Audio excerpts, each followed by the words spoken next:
Assalamualaikum warahmatullahi wabarakatuh. Hi guys, nice to meet you again. Welcome back to English class with me, Mr. Mameto.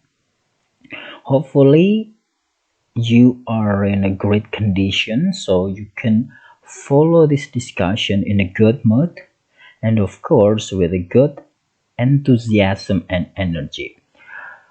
Well, in today's discussion, we are going to talk about simple present, which is one of the most commonly used in our daily activities. And simple present also becomes one of the linguistic features of many texts. For example, report and descriptive text that we are going to talk about it for the next meeting.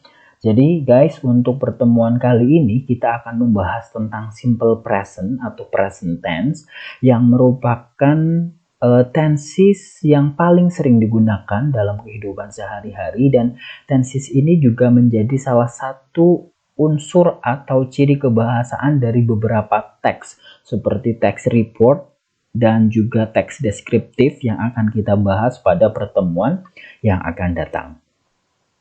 Okay, but as usual, seperti biasanya, before coming to the material, I will start the discussion with giving you a motivation sentences.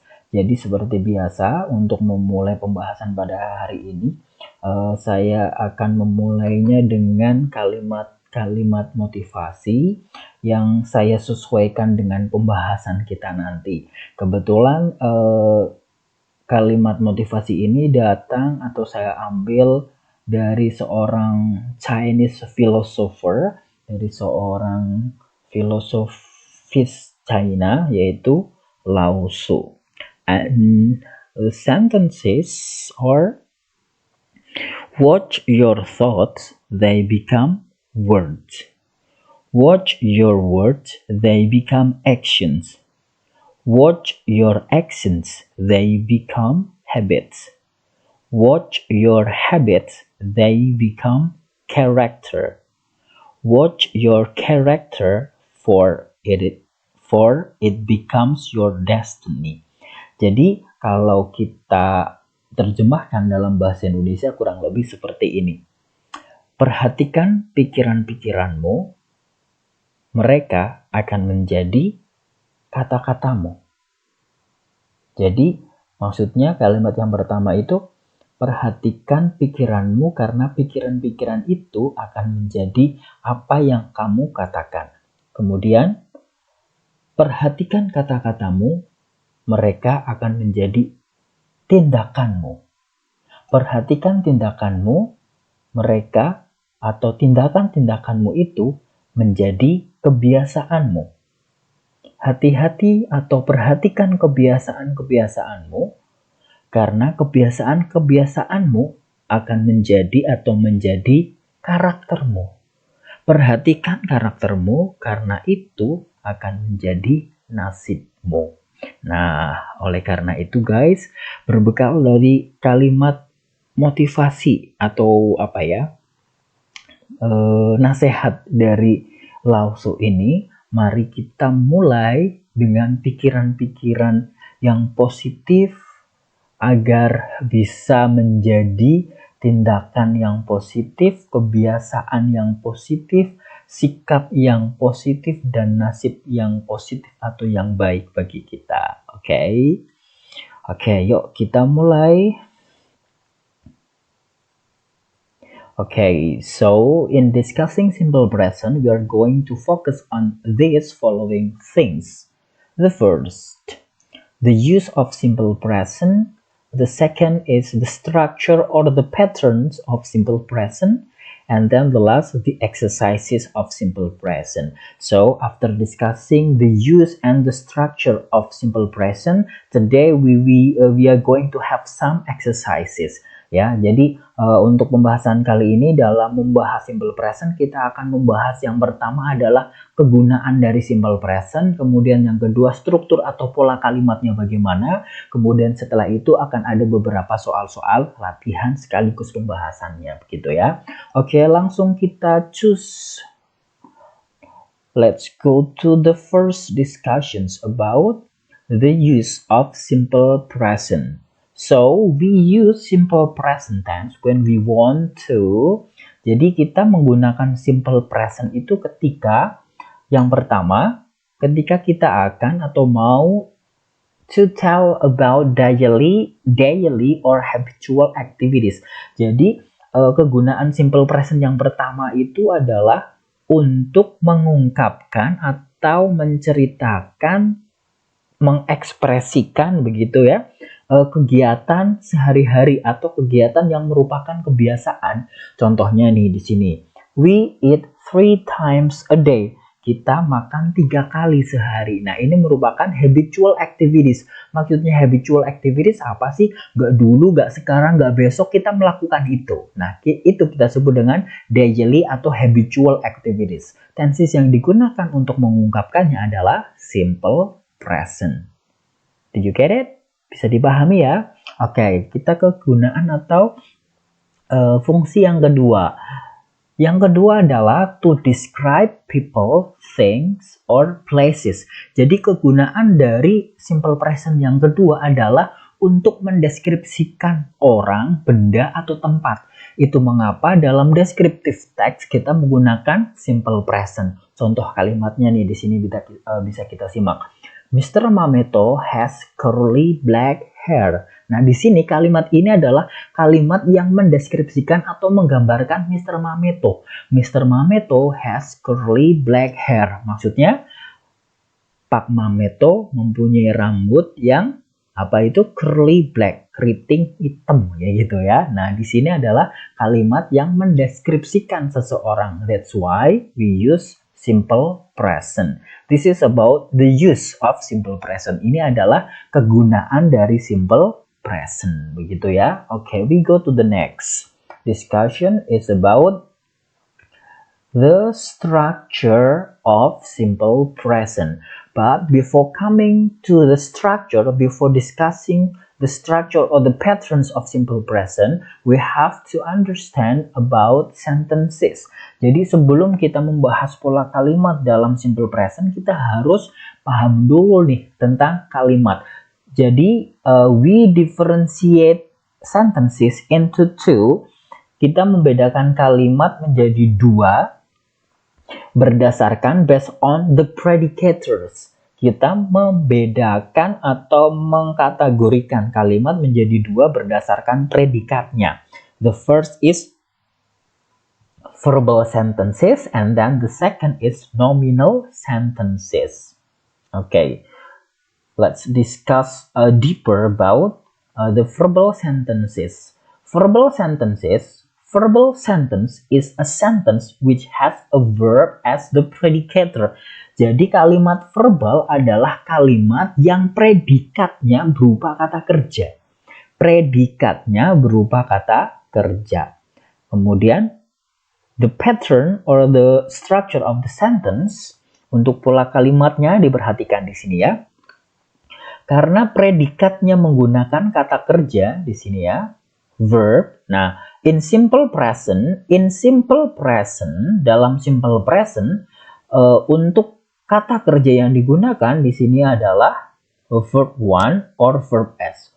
Verb 1 or verb s in positive sentences.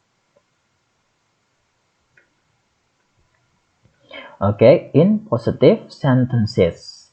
Jadi, di sini untuk kalimat positifnya rumusnya adalah subject plus verb 1 or verb s sebagai predikatnya, followed by object and adverbs. Jadi, untuk pola kalimat positifnya adalah subjek diikuti verb 1 atau verb s sebagai kata kerjanya, kemudian sebagai predikatnya, kemudian diikuti objek dan adverb atau keterangan jika ada. Kemudian untuk kalimat negatifnya, di sini subject plus do or does plus not plus verb one. Nah, di sini ada kalimat negatif, itu kita tidak lagi menggunakan verb s, tetapi kita semuanya menggunakan verb one. Yang membedakan di sini apa? Ada do atau does, begitu ya. Ada do atau does. Ketika kalimat positifnya menggunakan verb one, maka kalimat negatifnya menggunakan do not. Ketika kalimat positifnya menggunakan verb s, negatifnya menggunakan does not. Begitu ya. Kemudian pada kalimat tanya, rumusnya adalah do or does plus subject plus verb one plus object plus adverb. Jadi di sini kita menggunakan do atau does di awal kalimat. Seperti tadi, ketika dalam kalimat positif menggunakan verb one, maka kalimat tanyanya menggunakan do. Ketika kalimat positifnya menggunakan verb s, kalimat tanyanya menggunakan does. Begitu. Oke, jadi seperti ini. Verb one or verb s. Nah, sekarang kapan kita menggunakan verb one, kapan kita menggunakan verb s? Like this. So, we use verb one in positive sentences when the subjects are, kita menggunakan verb one dalam kalimat positif jika subjeknya I, you, they, we. Okay, I, you, they, we. And we use verb s when the subjects are he, she, it. Okay, jadi kita menggunakan verb one dalam kalimat positif ketika subjeknya I, you, they, we. Dan kita menggunakan verb s ketika subjeknya he, she, it. Oke, saya tambahkan di sini. Jadi ini pada kalimat positif. Sementara pada kalimat negatifnya, saya tambahkan di sini sekalian ya. Pada kalimat negatif di sini kita menggunakan do not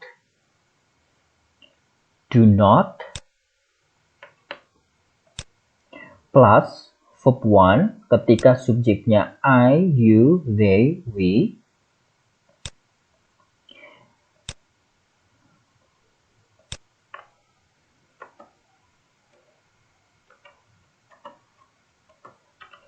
Oke, do not atau bisa kita singkat menjadi don't, begitu ya. Nah, pada kalimat yang subjeknya he, she, it, kita bukan menggunakan do not, tetapi menggunakan does not, begitu ya. Oke, sebentar. Does not, atau bisa kita singkat doesn't, begitu. Oke.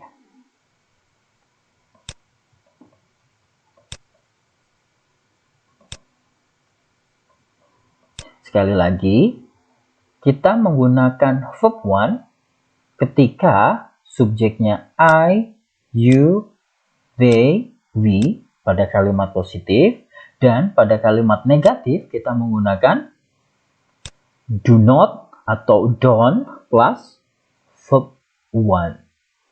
Kemudian kita menggunakan verb s pada kalimat positif ketika subjeknya he, she, it.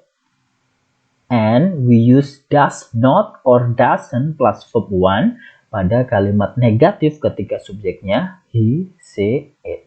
Okay, let's go to the next about the examples. Kita lihat contohnya nih sekarang.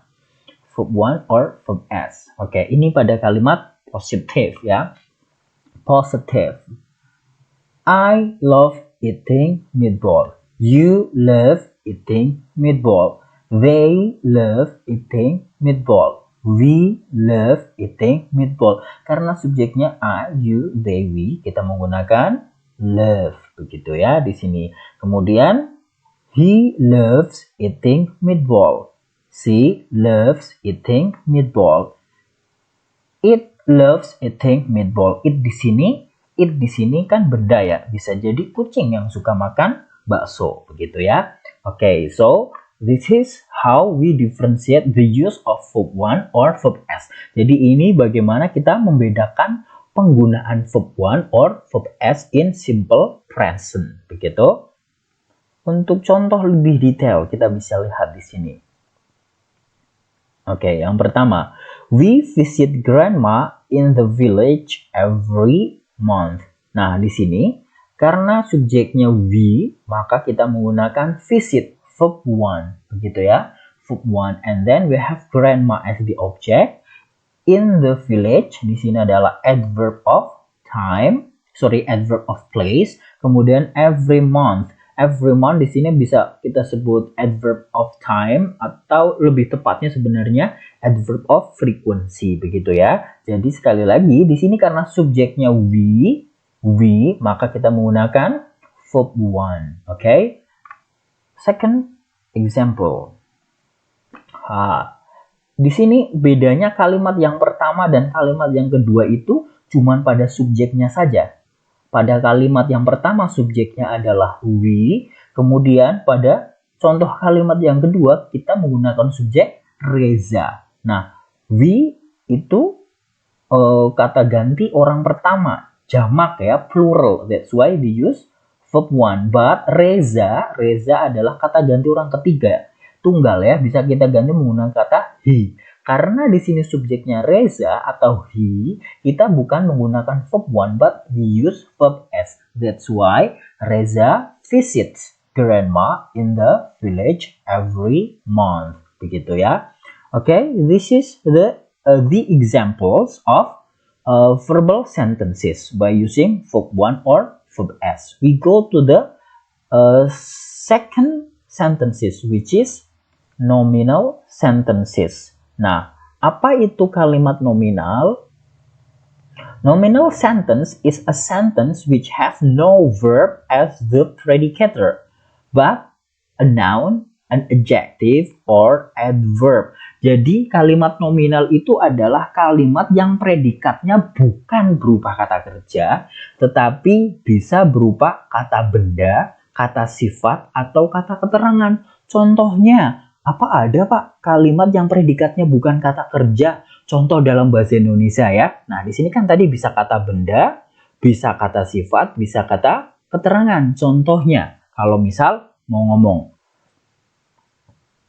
aku seorang siswa. Aku seorang siswa. Aku adalah subjek, seorang siswa adalah predikatnya. Seorang siswa adalah noun, begitu. An adjective, kamu ganteng. Kamu subjek, ganteng itu predikatornya, predikat ya. Ganteng itu adjective. Kemudian contoh yang lain, misal dalam bahasa Indonesia. Aku lagi di jalan nih, aku lagi di jalan, kayak gitu ya.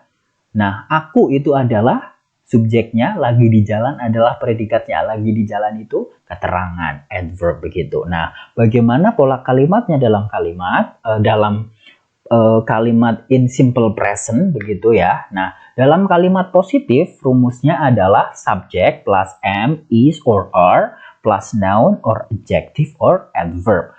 And then in negative sentence, dalam kalimat negatif kita cuma tinggal menambahkan not setelah am, is, are-nya.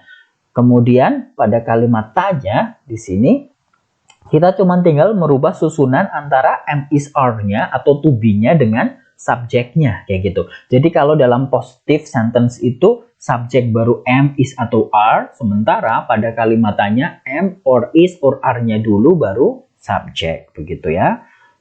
Oke, kemudian bagaimana kita membedakan penggunaan dari to be-nya? Kapan kita menggunakan am, kapan kita menggunakan is, kapan kita menggunakan are. And I do believe that you have already understood about it. Saya yakin kalian semuanya sudah paham ya.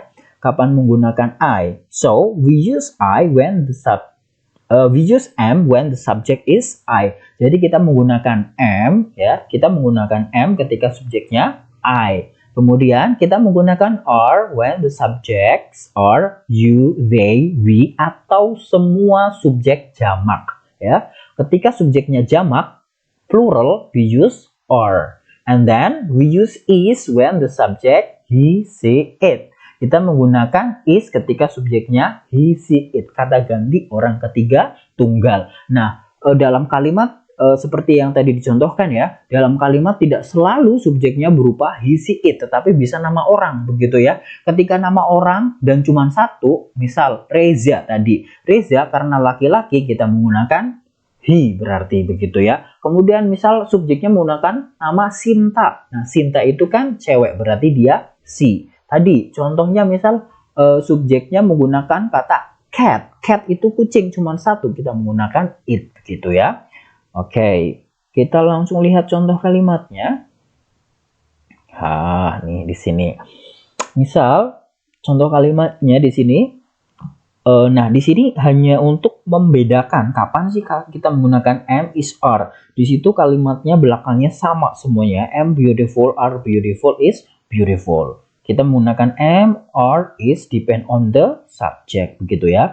I'm beautiful, you are beautiful. It is beautiful, she is beautiful begitu. Oke.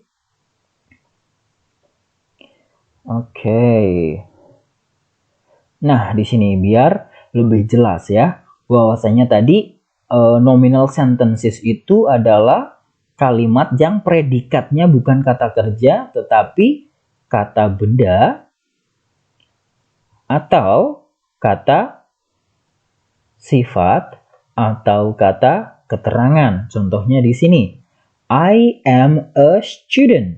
A student di sini adalah noun. A student is a noun. Jadi siswa itu adalah kata benda, begitu ya. And then the second, you are very rich. You are very rich. Very rich di sini adalah adjective. Kaya itu adalah kata sifat ya. Contoh ketiga, he is at the class. He is at the class. The class, at the class di sini adalah adverb. Jadi di kelas itu merupakan keterangan gitu ya. Oke, jadi harapannya sampai di sini kalian paham ya, bahwasanya in simple present, dalam simple present itu kita membedakannya dalam kalimat verbal sentences atau dalam nominal sentences. Verbal sentences and nominal sentences have different patterns of sentence-nya. Jadi tadi kalimat verbal dan kalimat nominal mempunyai rumus kalimat yang atau pola kalimat yang berbeda-beda. Oke. Dalam kalimat simple present ada keterangan-keterangan yang umum paling sering dipakai nih. Ada always yang artinya apa? Selalu. Kemudian ada often ya, bacanya often, not often ya. Often yang artinya sering. Kemudian ada usually biasanya, sometimes kadang-kadang, ada every setiap begitu ya. Misal every morning setiap pagi, every day setiap hari begitu. Nah, ini adalah adverbs of frequency that commonly used in simple present. Keterangan-keterangan yang paling sering digunakan dalam simple present begitu. Oke. Kita lanjut ke contoh soal ya nih. Contoh kalimat dalam nominal sentences untuk menunjukkan bahwasanya nominal sentences itu bisa diikuti dengan noun or adjective or adverb gitu ya. Oke, contohnya tadi I'm a student in SMKN1 Binangun gitu ya. Nah, di sini tadi ada a student. Di sini adalah noun. Kalau kita lihat analisis kalimat berdasarkan fungsinya, di sini I sebagai subject, am as the predicator, kemudian a student. Nah, di sini a student di sini adalah noun. Di sini sebagai apa? Complement ya. Jadi bukan kita sebut ini sebagai complement ya, complement atau pelengkap. Begitu juga the second, they are very diligent and intelligent. Di sini adjective, ada very diligent and intelligent. Di sini juga complement. Kemudian in the library with her friends. Nah, di sini juga adverb. Nah, adverb di sini juga merupakan complement begitu. Oke, kita lanjut ke latihan soalnya, exercises. Oke, soal yang pertama. Mari kita simak baik-baik. Many people blah blah blah to the market every day. Optionnya A, go, B, goes, C, going, and D, gone. Diperhatikan. In analyzing questions, untuk menganalisis soal di sini, karena in simple present yang bisa menggunakan verb 1 atau verb s in verbal sentences, poinnya atau depend on the subject. Jadi kita akan menggunakan verb 1 atau verb s itu tergantung pada subjeknya. Nah, kalau misal bentuk soalnya seperti ini, kan kita sudah tahu materinya ya. We talk about simple present. So we only have two possible answer, go or goes, begitu ya. Jadi karena kita membahas simple present, maka jawaban yang mungkin itu hanya antara verb 1 atau verb s. Jadi option C and D langsung kita buang aja, begitu ya. Jadi kita akan memilih whether it is go or goes. Kita akan memilih apakah ini go atau goes. Karena subjeknya adalah many people. Many people di sini adalah jamak, begitu ya. So we use verb 1. Kita menggunakan kata kerja pertama. So the answer is go.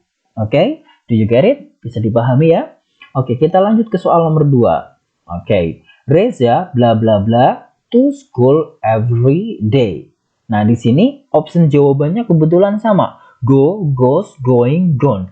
Jadi option C dan D juga sama-sama kita tepis. Kita hanya akan memilih antara go or goes. Sekali lagi, langsung kita lihat subjeknya. Karena subjeknya di situ adalah Reza and it is he, gitu ya. Reza bisa kita ganti menggunakan he karena di sini subjeknya adalah kata ganti orang ketiga tunggal, maka kita menggunakan verb s. That's why for questions number 2 the answer is goes. Begitu. Okay, next questions.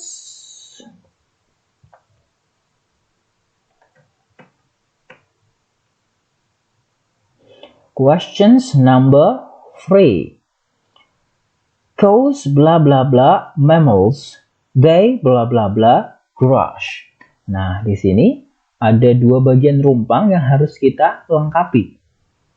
Nah, sama, kita menganalisis soalnya ini untuk mencari tahu jawabannya dengan melihat subjeknya. Di sini subjeknya pada kalimat yang pertama ada cows. Cows. Sapi, di situ ada s-nya berarti this is plural. So, we use verb 1, begitu ya.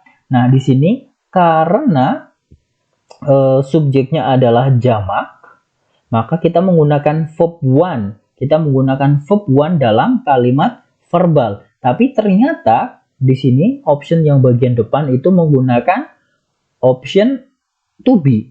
Ada are atau is. Nah, karena subjeknya di sini cows, sudah pasti kita akan memilih are, begitu ya. Nah, sekarang berarti tinggal antara option A atau option B. Are don't eat atau are eat. Nah, sekarang fokusnya tinggal kita pada bagian belakangnya. Pada bagian belakangnya. Nah, karena di sini subjeknya adalah cows, sapi. Sapi makan rumput nggak? Yes. So, the answer is eat. Begitu ya. Aduh, kok ini kunci jawabannya salah. Kita pindah dulu. Oke. Oke, yes.